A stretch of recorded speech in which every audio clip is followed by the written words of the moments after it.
Hi and welcome back to my channel. I'm Maggie and I wanted to share a little bit about the process of searching for an apartment in Shanghai. So I've been living in Shanghai for the last 4 months. Prior to that, I lived in campus dorms at the Shanghai Jiaotong University, but I really wanted the opportunity to live on my own, not in a school setting, and really get to explore the city, because that's one of the biggest regrets that I had from the first year of my master's program was I saw a lot of China, but I didn't see a lot of Shanghai. And so one of the benefits of living on your own is, you're kind of forced to walk through neighborhoods and see more of just general Chinese life and city life and whatnot. And so that was a really big priority for me for this year, was to get an apartment. So I think when it comes to figuring out what you need, I'd really look at, do you want to live alone or do you need roommates? Some of that depends on just like your preference for living and also your budget. So I feel like typically housing in Shanghai, especially in the city center, is close to 7,000 RMB or higher. But if you want to go towards the edges and you have a smaller apartment, it can be a little bit more affordable, of 3,000 RMB. Sometimes it's a little bit less if you're rooming with multiple people. So just keep that in mind in terms of what you're wanting to get out of the experience. So one more thing to consider when it comes to your apartment is if you want a serviced apartment or not. So typically what that means is usually they'll come in and clean once a week or every other week or once a month, depending on what your contract is, and then they'll switch out towels and it usually comes with furniture and kitchen utensils and things like that. And so typically those are a little bit pricier because of that additional service and those additional products. I think some of the things that you need to know before you get to China is what general area do you want to live in. So if you're studying for school, maybe you want to be in that district, or if it's too expensive, then be in a district nearby. But keep in mind some of those metro lines and see if your apartment is close to that metro line to make it easy to get to work or to school or whatever it is you're doing. So some of the criteria that I considered when I was sending information over to my agents was, first, I wanted it to be a single room. Second, I wanted it to be on a relatively high floor. So Shanghai is a very humid city, which humidity equals mold. And as someone who has quite a bit of health issues, that was something I really, really wanted to avoid. So typically, newer renovations, newer apartments, that's kind of what I was looking for. I wanted the bathroom to have a wet and dry area. So sometimes the bathrooms in China, you'll have the shower right over the toilet, and that is definitely something I did not want. And then I wanted it to be relatively close to the metro. I really wanted to have a washer in the apartment ideally, and then, a fridge. And then budget-wise, I was trying to stick within 6,000 to 7,500 RMB per month, roughly, which is similar to American prices, at least in my area. When I was doing my research, I heard a lot of people recommending Smart Shanghai, which is a website and an app for housing. I used WellSee to look at other opportunities, and when I would reverse image search some of those apartments, they were definitely not accurate, because the price listing that I would find on other website was so much higher. Truly, I think a lot of those were scams, because when I would go back to that same listing that I had bookmarked, the photos would change, the information would change. I personally, as someone who's slightly paranoid about getting scammed, really trust more Smart Shanghai than anything else. So in terms of finding agents, a lot of my friends had used them in the year prior, and so I reached out to them to ask for them. I looked at a handful of different Facebook groups to see if anyone knew anyone, which always comes with a risk, but at least you have some idea. And then I did look on YouTube, and I found an agent through YouTube who creates his videos. So I'll give him a shout out here. His name is Holden, and that's honestly who I ended up using for the most part. So another way that you can find a realtor is if you know the general area that you want to live in, look for a realtor office like Lianjia, which you can walk in, say, hey, I want to find an apartment in this area, and they could show you, which ones are available. The only downside with that is it's usually only in Chinese. So if you don't know the language, that can definitely be a barrier. And for me, that was something that is just a little kind of scary. So I preferred to have someone who spoke English. So I had all my questions answered. So what I ended up doing was I flew into Shanghai, I think on a Thursday. I knew I most likely would not be able to go see listings that day because I'd probably be exhausted and I didn't know how long like customs and getting from the airport and all that would be. So Friday morning, I had 4 apartments that I wanted to go see with someone that Holden had connected me with, like one of his coworkers named Byron. And so I met up with Byron at the first location, and the first apartment was really cute. The listing photos were really accurate, but one of the things that can be a little bit misleading about any kind of listing is that the size, like photos tend to make apartments look bigger than they actually are. And when you get there in person, it's really tiny. And so the first apartment was super cute and I really liked it, but it was a little bit small in space. It was right on the first floor. And so there was a lot of traffic going outside and you could hear it. So that was a concern. And so I just knew, as cute as the apartment was, like definitely not for me. The second apartment that we went to was on the 5th floor, which is great, but they did not have an elevator.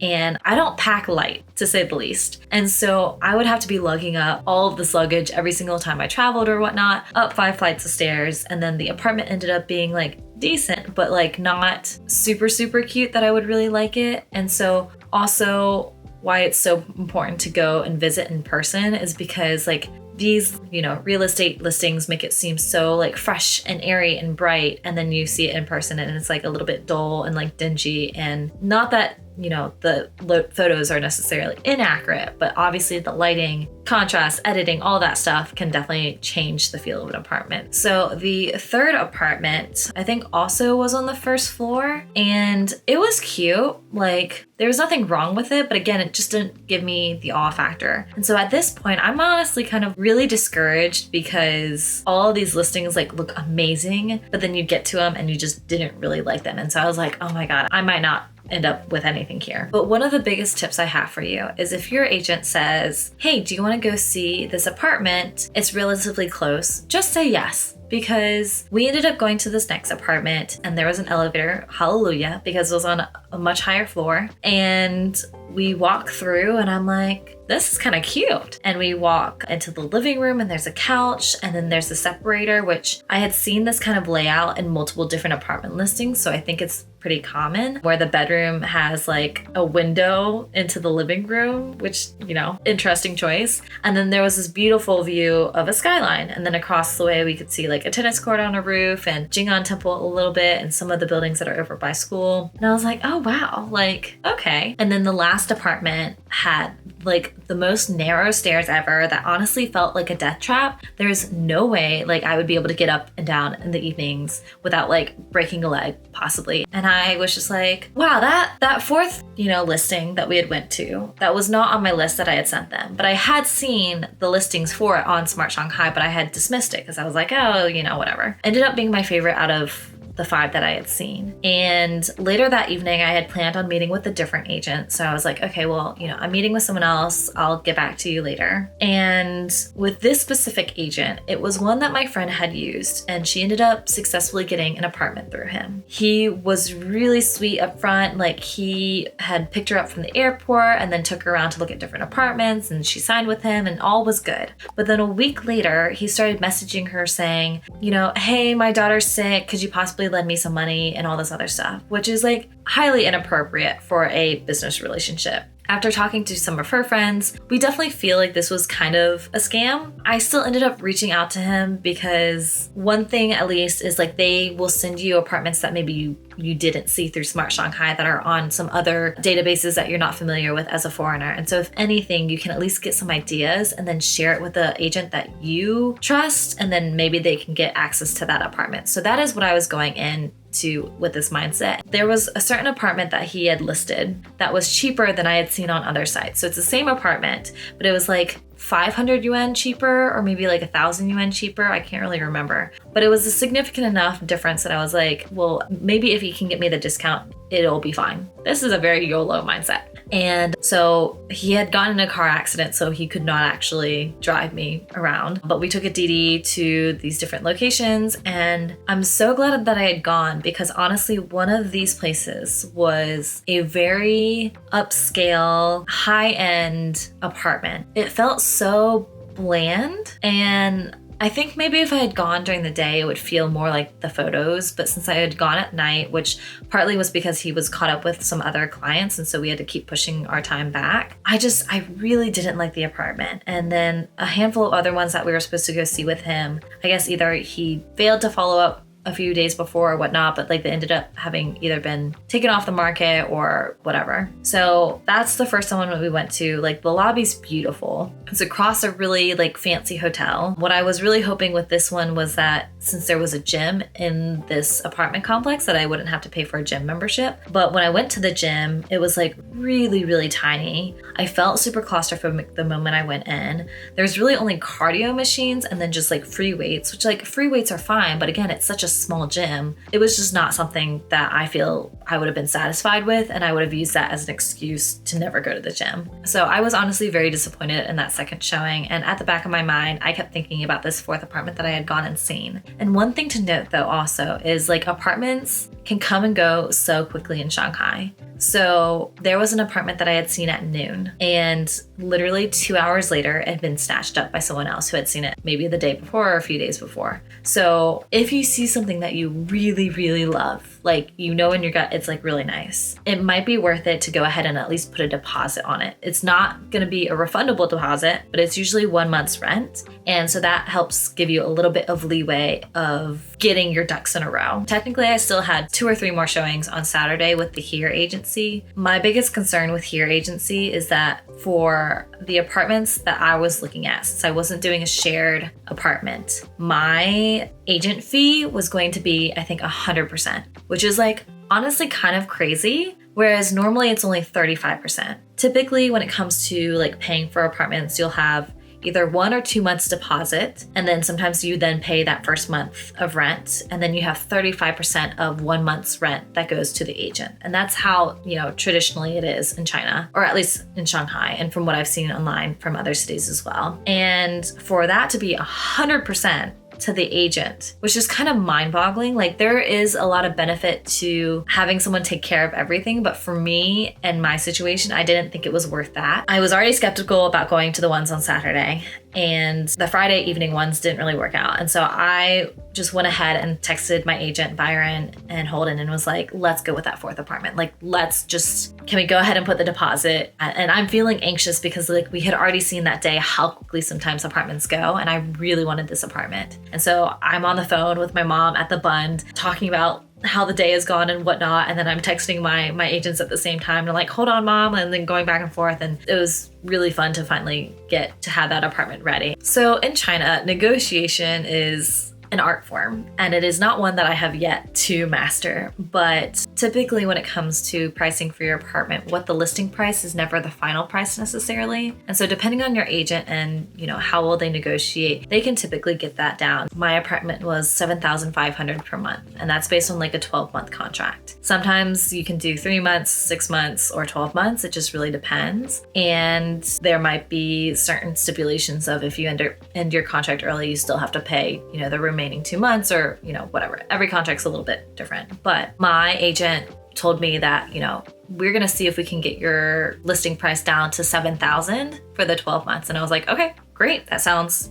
perfect. And so we were able to get it from 7.5 down to 7.1 for the 12 months. But then when I really started thinking about it, I'm only going to be in Shanghai for 10 months since my visa ends in July. Is it possible to do it for 10 months? And this is where I probably could have done a little bit better negotiation I said, well, can we just do 7.5 at 10 months? Because either way, I'd be saving a few $1,000s. They came back and was like, oh, we can do, 7.4 for 10 months. So I still saved money, but like I probably could have pushed just a little bit more. But that is just something to keep in mind in terms of that listing price isn't always the final price, and you have a little bit of wiggle room depending on your agent and then the cost of the apartment. If the cost of the apartment's already pretty cheap, then you have a lot less negotiation room, but the higher the price is, the more flexibility that they have. What's usually not included in the rent price is utilities. So that usually means water, gas, and electricity. So to give you a rough estimate of my bills, my gas is usually around 25 yuan per month, which I honestly don't use gas. So like I don't cook. So just keep that in mind. That's, I think, just the price for the heater for,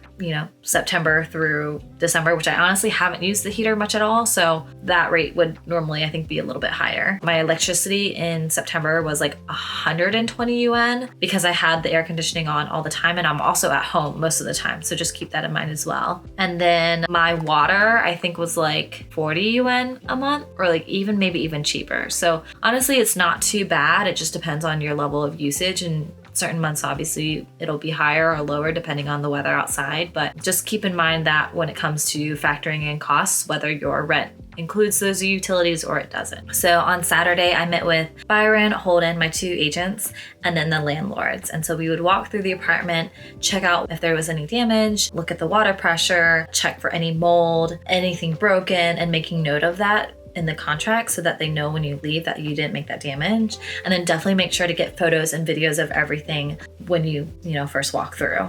We then had the contract that we looked at that states the terms, like how you would pay, things like no pets allowed, whatever. We set up the Alipay to be able to pay my utilities through that. I figured out where the water heater is, where electricity and where gas would come from. And then there was another sheet that was like essentially inventory of what items were in the apartment and which ones weren't. So like everything from tables to chairs to lamps and whatnot. And so I had a copy, and then my agent had a copy, and we would go and do it separately and inventory things, and then came back and compared. Definitely make sure to check your air conditioner unit, because this is something I didn't do, and there ended up being mold in that. So I messaged my landlord and was like, hey, this is the situation. And so they had someone come out and clean it. It also started leaking. So that, there was another reason, but definitely check that before they leave. Check your fridge too, because I went to someone else's apartment viewing and there was mold all in the fridge, which is disgusting. And then, a good agent will put themselves, you and your landlords all in a group chat. So if you have any issues going forward, you can just put it in the group chat. And then also my agent helped me set up my Wi-Fi. And so I got a plan through, I think, China Mobile for a year. And so I just paid him. He paid the company, and he helped me manage getting someone out to come install in my apartment. So that was really, really sweet. And then when it comes to cleaning, I'd rather not spend my time doing that or having to buy all of the supplies. And so I use an app where I have someone come out every week to clean my apartment. So it's usually around, I think, $13 for a cleaning. And then during 11/11, I purchased a bundle for 25 cleanings for a discount. And so that is what I do to maintain the cleanliness and the health of my apartment. I'm starting to get tired. Okay,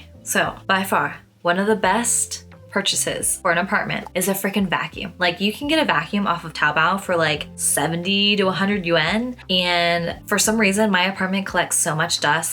There were times where it almost didn't kill me necessarily, but I was definitely getting ill from the amount of dust that's being collected because allergies. And that was by far the best purchase that you can get. So highly recommend getting a vacuum if you're going to come and live in Shanghai. If you're going to live here for longer than a year, definitely I would invest in a nicer quality vacuum than what I have. But honestly, mine, for however much I spent, I literally had purchased it for my first year when I was living on dorms at Shanghai University. And since I gave it to a friend, I went and purchased another one, and 10 out of 10, probably the best purchase in China so far. So eventually I will probably do an apartment tour, or maybe not. I'm not really sure. If you want to see what my apartment ends up looking like, you can go over to Holden's channel, and he has a video already posted. I hope this video is helpful, and if you have any questions, go ahead and list them below.